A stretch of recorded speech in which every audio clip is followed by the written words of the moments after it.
তো তোমরাও এখন বুঝে গেছো আমি খালি ঘরের মধ্যে নাচছি কেন। তো হ্যাঁ, তো আজকে আমাদের শিফট করার দিন, আমার হস্টেল চেঞ্জ করে অন্য হস্টেলে যেতে হবে। আর এই সব কিছু আমি সকাল থেকে উঠে গুছিয়ে রেখেছি। আর গুছোতে গুছোতে পুরো খিদে পেয়ে গেছে আমাদের। আর এরকম আমরা আজকে খাবার অর্ডার করে খাচ্ছি লাস্ট টাইমের জন্য আমাদের এই রুমের মধ্যে। আর এত সব কিছু জিনিস গুছিয়ে নিয়েছি যে খাবার জন্য থালা বাসন কিছুই আর পাচ্ছি না, তাই সেজন্য যেগুলোতে আমাদের ডেলিভারি দিয়েছে প্লাস্টিকগুলোতে, সেই প্লাস্টিকগুলোর মধ্যেই আমরা কষ্ট করে খাচ্ছি। এবং আবার আমি যদি ওই জিনিসগুলো বার করি আবার আমাকে ধুয়ে মুছে আবার গুছাতে হবে।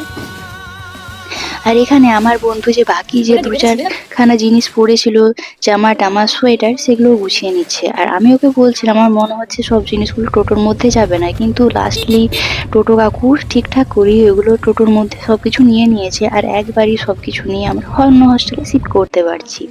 আর এটা আমাদের নতুন হোস্টেল, আর এটাতে আমার বন্ধু ওই জিনিসগুলো নিয়ে ওপরে তুলছিল, আমিও তুলছিলাম কিন্তু ভিডিওর জন্য এখন ওকে ভিডিও করছি।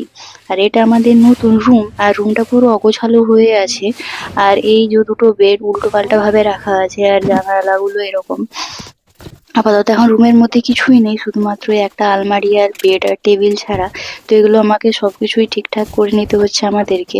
পুরো সারা দিন এইসব গুছাতেই লেগে গেছে, তাও আমরা গুছিয়ে শেষ করতে পারিনি। তো গুছানো হলে আমি আরেকটি ভিডিও দেবো। Bye bye.